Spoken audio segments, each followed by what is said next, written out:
Assalamualaikum warahmatullahi wabarakatuh. Pada kesempatan hari ini, saya akan presentasikan materi yang sudah saya buat, yaitu tentang psikoanalisis menurut Freud. Ya, langsung kita mulai saja. Yang pertama adalah gambaran umum teori psikoanalisis. Pemahaman Freud tentang kepribadian manusia dibangun berdasarkan pengalamannya dengan sejumlah pasien, analisis tentang mimpinya sendiri, dan bacaannya yang luas dalam bidang ilmu pengetahuan dan humaniora. Pengalaman-pengalaman tersebut menjadi dasar untuk mengembangkan teorinya. Bagi Freud, teori berkembang mengikuti kemajuan observasi, dan konsep kepribadiannya terus-menerus ia revisi selama 50 tahun terakhir hidupnya. Sekalipun psikoanalisis terus-menerus berevolusi, Freud bersikeras bahwa psikoanalisis tidak menggabung-gabungkan berbagai pembahasan yang berbeda. Dan para pengikut yang bergeser dari ide-ide dasarnya lantas dikucilkan Freud, baik dalam kehidupan profesional maupun pribadi.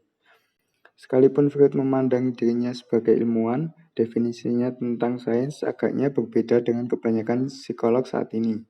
Freud lebih mengandalkan penelitian deduktif, ketimbang metode penelitian yang ketat dan observasi ia lakukan secara subjektif terhadap sampel pasien yang jumlahnya terbatas, yang kebanyakan berasal dari kelas menengah atas juga kelas atas. Ia tidak menghitung data yang diperolehnya ataupun melakukan observasi dalam kondisi tertentu. Ia hampir selalu menggunakan pendekatan studi kasus serta kerap merumuskan hipotesis setelah seluruh fakta terkumpul. Lalu Freud merumuskan berbagai teorinya. Salah satunya yaitu tentang tingkat kehidupan mental. Tingkat kehidupan mental bagi Freud, kehidupan mental terbagi menjadi dua tingkat, alam tidak sadar dan alam sadar. Alam tidak sadar terbagi menjadi dua tingkat, alam tidak sadar dan alam bawah sadar. Alam tidak sadar, unconscious, menjadi tempat bagi segala dorongan, desakan maupun insting yang tak kita sadari, tetapi ternyata mendorong perkataan, perasaan, dan tindakan kita. Sekalipun kita sadar akan perilaku kita yang nyata, seringkali kita tidak menyadari proses mental yang ada di balik perilaku tersebut. Misalnya seorang pria bisa saja mengetahui bahwa ia tertarik pada seorang wanita, tetapi tidak benar-benar memahami alasan di balik ketertarikannya yang bisa saja bersifat tidak rasional. Selanjutnya adalah alam bawah sadar. Alam bawah sadar ini memuat semua elemen yang tidak disadari tetapi bisa muncul dalam kesadaran dengan cepat atau agak sukar. Isi alam bawah sadar ini datang dari dua sumber. Yang pertama adalah persepsi sadar. Apa yang dipersepsikan orang secara sadar dalam waktu singkat akan segera masuk ke dalam alam bawah sadar selagi fokus perhatian beralih ke pemikiran lain. Pikiran yang dapat keluar masuk antara alam sadar dan alam bawah sadar umumnya adalah pikiran-pikiran yang bebas dari kecemasan. Antara gambaran sadar dan dorongan tidak sadar nyaris sama satu sama lainnya. Sumber kedua dari gambaran-gambaran bawah sadar adalah alam tidak sadar. Freud yakin bahwa pikiran bisa menyelinap dari sensor yang ketat dan masuk ke dalam alam bawah sadar dalam bentuk yang tersembunyi. Selanjutnya adalah alam sadar. Alam sadar yang memainkan peran tak berarti dalam teori psikoanalisis didefinisikan sebagai elemen-elemen mental yang setiap saat berada dalam kesadaran. Ada dua pintu yang dapat dilalui oleh pikiran agar bisa masuk ke alam sadar. Pintu pertama adalah melalui sistem kesadaran perseptual, yaitu terbuka pada dunia luar dan berfungsi sebagai perantara bagi persepsi kita tentang stimulus dari luar. Dengan kata lain, hal-hal yang kita rasakan melalui indera dan tidak dianggap mengancam masuk ke dalam alam bawah sadar. Sumber kedua bagi elemen alam sadar ini datang dari alam dalam struktur mental dan mencakup gagasan-gagasan tidak mengancam yang datang dari alam bawah sadar maupun gambaran-gambaran yang membuat cemas, tetapi terselubung dengan rapi yang berasal dari alam tidak sadar. Selanjutnya yaitu wilayah pikiran. Selama hampir 2 dekade, Freud menelurkan satu-satunya model pikiran topografis seperti yang dijelaskan di bagian sebelumnya. Dan satu-satunya upaya untuk menggambarkan pertempuran psikis adalah konflik antara dorongan yang disadari dan yang tidak disadari. Kemudian selama periode 1920-an, Freud memperkenalkan model struktural yang terdiri dari 3 bagian, yaitu id, ego, dan superego. Bagian inti dari kepribadian yang sepenuhnya tak disadari adalah wilayah psikis yang disebut dengan id, yaitu istilah yang diambil dari kata ganti untuk sesuatu atau itu, atau komponen yang tak sepenuhnya diakui oleh kepribadian. Ego atau saya, adalah satu-satunya wilayah pikiran yang memiliki kontak dengan realita. Ego berkembang dari id semasa bayi dan menjadi satu-satunya sumber seseorang dalam berkomunikasi dengan dunia luar. Ego dikendalikan oleh prinsip kenyataan yang berusaha menggantikan prinsip kesenangan milik id. Selanjutnya yaitu superego. Superego atau saya yang lebih mewakili aspek-aspek moral dan ideal dari kepribadian serta dikendalikan oleh prinsip-prinsip moralitas dan idealis yang berbeda dengan prinsip kesenangan dari id dan prinsip realistis dari ego. Superego berkembang dari ego dan seperti ego, ia tak punya sumber energi lainnya. Selanjutnya, dinamika kepribadian. Tingkat kehidupan mental dan wilayah pikiran pribadi. Wilayah pikiran mengacu pada struktur atau komposisi kepribadian, tetapi kepribadian itu sendiri juga bertindak. Sehingga Freud mengusulkan sebuah dinamika atau prinsip motivasional untuk menerangkan kekuatan-kekuatan yang mendorong tindakan manusia.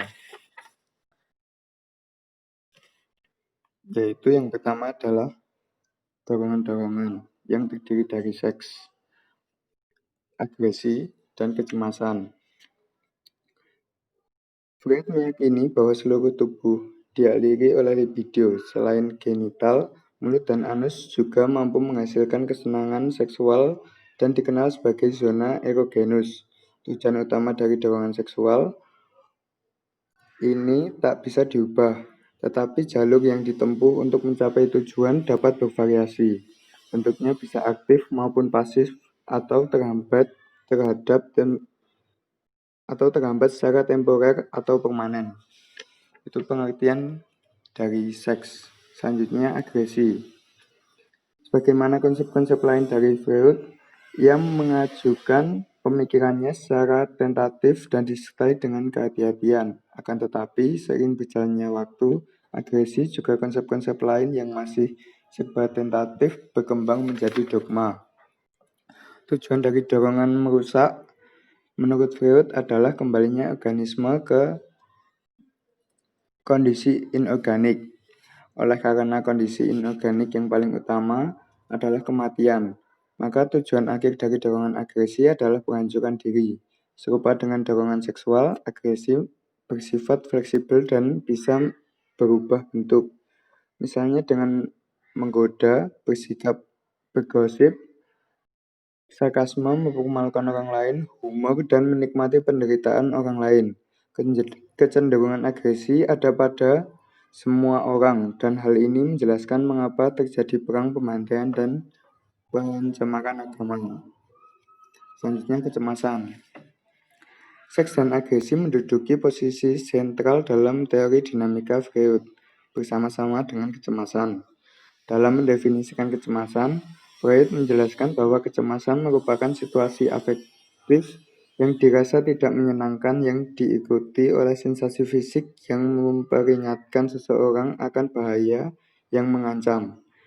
Perasaan tidak menyenangkan ini biasanya samar-samar dan sulit dipastikan, tetapi selalu terasa. Kecemasan dibagi menjadi 3, yaitu kecemasan neurosis, kecemasan moral, dan kecemasan realistis.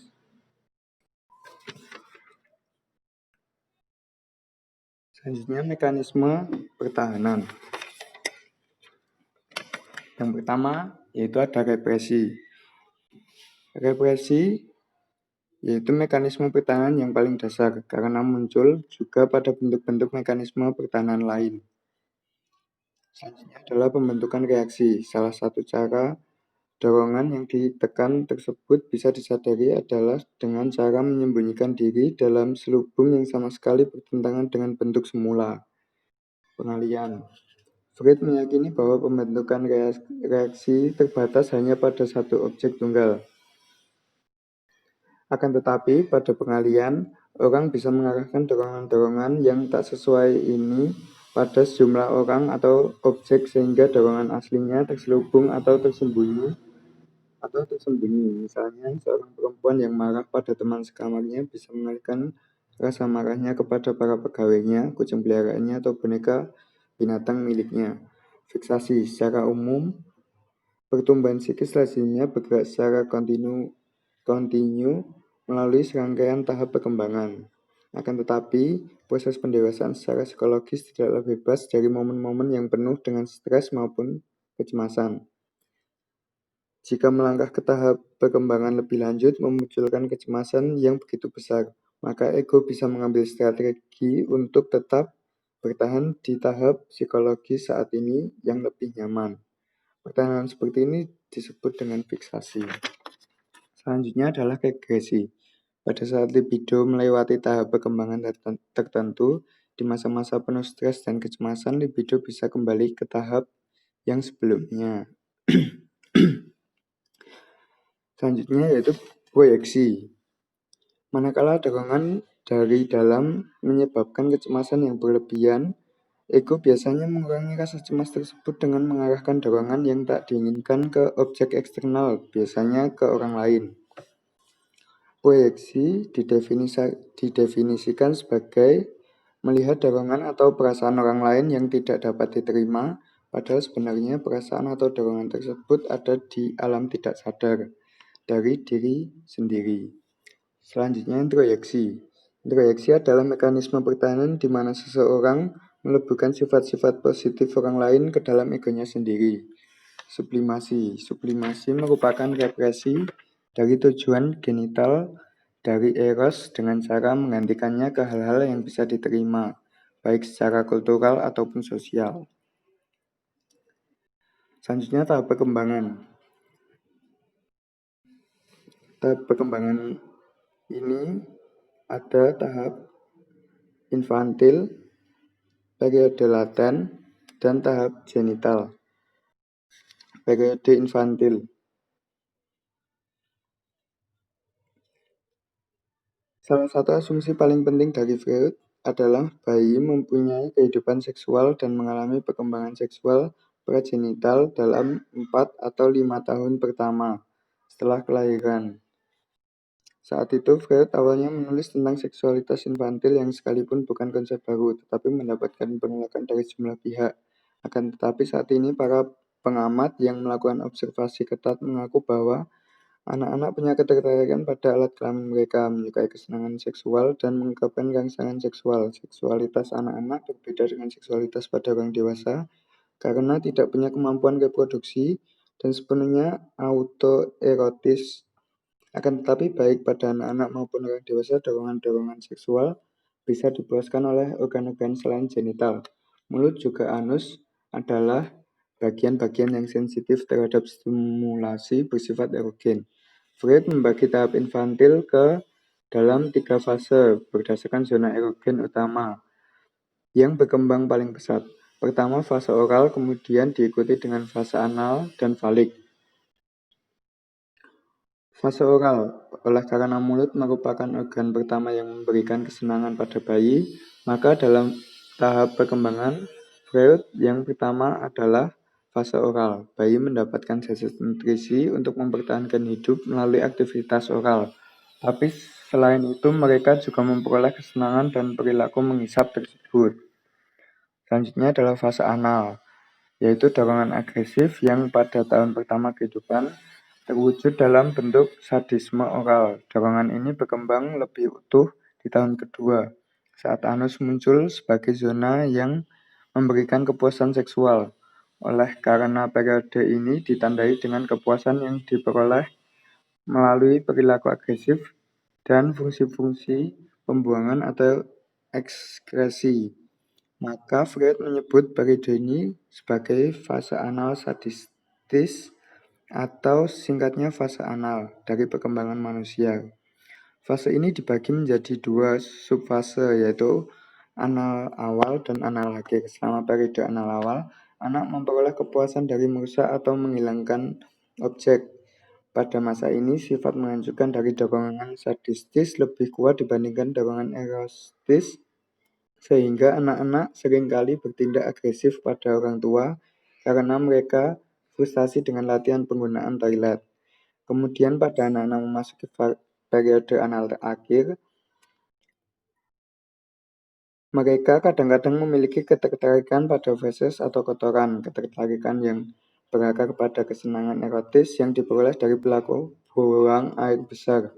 Kadang-kadang anak memberikan feses mereka pada orang tua sebagai hadiah yang berharga. Selanjutnya adalah fase falik. Pada kira-kira tahun ketiga atau keempat, anak memulai tahap ketiga dari perkembangan infantil, fase falik, yaitu masa di mana wilayah genital menjadi zona erogen utama. Tahap ini ditandai pertama kalinya lewat dikotomi atau perkembangan pria dan wanita. Perbedaan yang Freud yakini disebabkan oleh perbedaan anatomi antara kedua jenis kelamin tersebut. Akan tetapi pengalaman anak terhadap Oedipus kompleks memainkan peran yang lebih penting lagi pada perkembangan kepribadian anak. Oedipus kompleks pada laki-laki. Freud meyakini bahwa sebelum fase falik, bayi laki-laki membentuk identifikasi dengan ayahnya. Ia ingin menjadi seperti ayahnya. Oedipus kompleks pada perempuan. Fase falik pada perempuan berlangsung dengan cara yang lebih berliku dibandingkan pada anak laki-laki. Dan perbedaan ini diakibatkan oleh perbedaan anatomi di antara keduanya. Seperti pada anak laki-laki, anak perempuan pra-oedipal menduga bahwa semua anak memiliki genital yang sama seperti milik mereka. Anak perempuan kemudian merasa iri atas perangkat ekstra laki-laki yang disebut oleh penis. Pengalaman rasa iri akan penis menjadi daya dorong yang kuat dalam pembentukan kepribadian anak perempuan.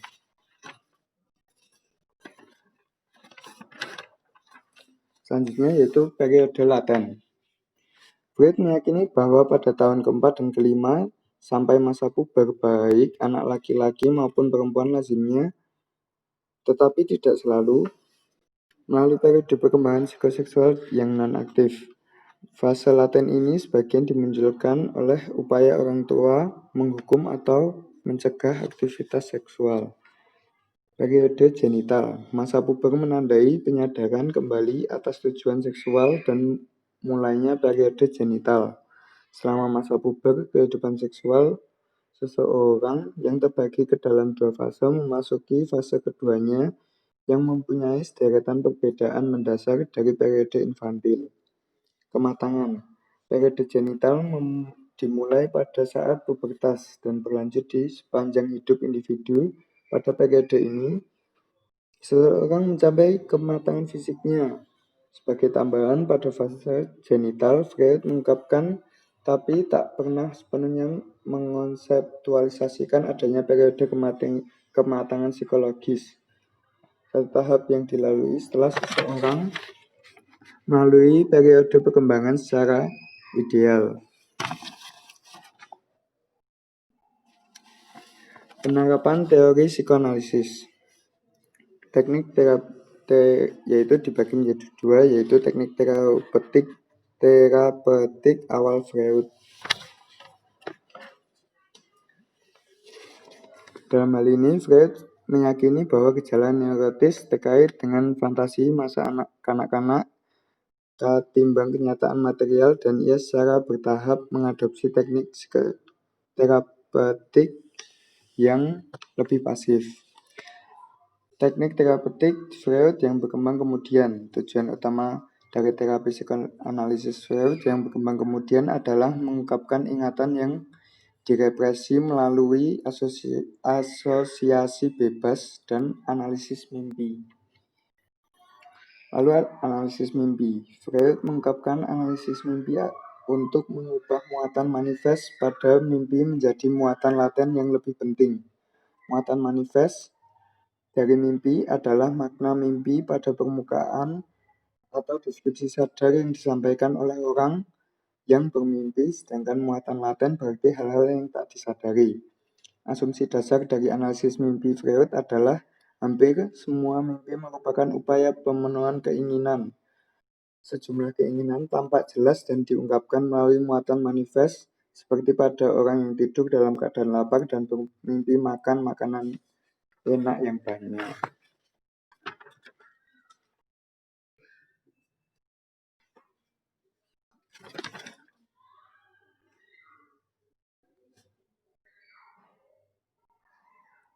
Selanjutnya, yaitu penerapan teori psikoanalisis yang Freudian slips. Freud meyakini bahwa keliru ucap atau tulis, salah baca, salah dengar, salah menaruh barang, dan selama sejenak melupakan nama atau apa yang ingin dilakukan yang terjadi sehari-hari bukanlah sekadar kecelakaan, akan tetapi justru mengungkapkan tujuan seseorang yang tak ia sadari.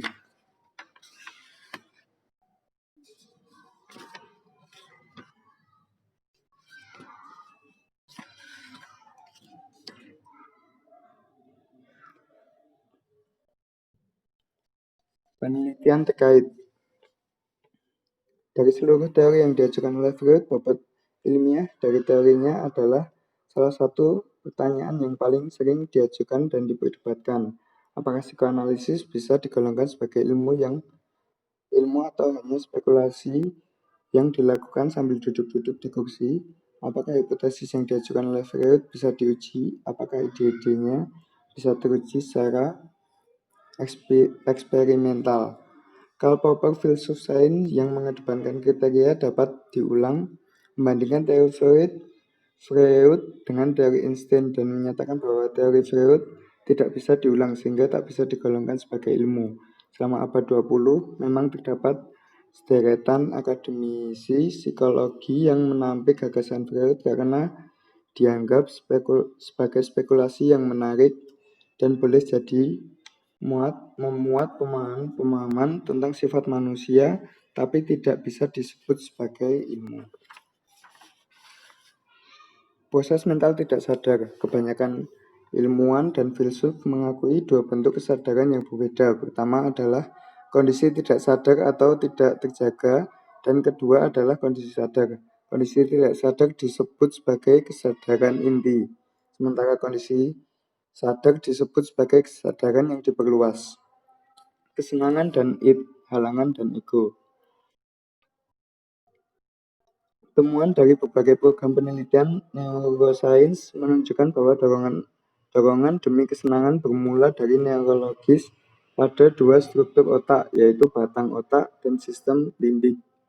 Tidak hanya itu, dopamin neurotransmitter adalah aspek yang paling penting dalam perilaku mencapai kesenangan.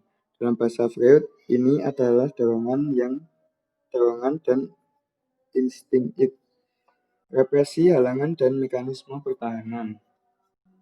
Salah satu komponen utama dari teori Freud adalah mekanisme pertahanan, khususnya represi. Alam tidak sadar secara aktif memastikan agar pikiran, perasaan, maupun dorongan yang tidak menyenangkan atau mengancam tidak masuk ke dalam alam sadar.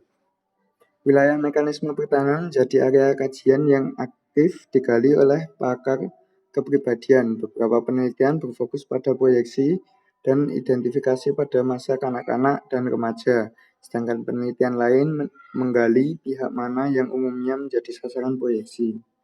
Penelitian tentang mimpi. Pada tahun 1950-an, ketika fenomena tidur dengan gerakan mata cepat pertama kali ditemukan dan diketahui terkait erat dengan mimpi, maka sejumlah peneliti mulai melihat teori Freud dengan sebelah mata, yaitu teori yang meyakini bahwa mimpi memiliki makna dan merupakan upaya untuk memenuhi keinginan tidak sadar. Selain itu, penelitian REM menunjukkan bahwa hanya daerah batang otak yang terkait dengan kondisi REM dan bukan wilayah-wilayah kortikal lain yang lebih tinggi. Apabila struktur kortikal ini tidak terlibat dalam tidur dengan REM, tetapi menjadi tempat di mana pemikiran tingkat tinggi berlangsung, maka mimpi tak lebih dari aktivitas mental yang acak dan tak punya muatan makna apapun. Nah, sekian video pada kali ini. Terima kasih. Wassalamualaikum warahmatullahi wabarakatuh.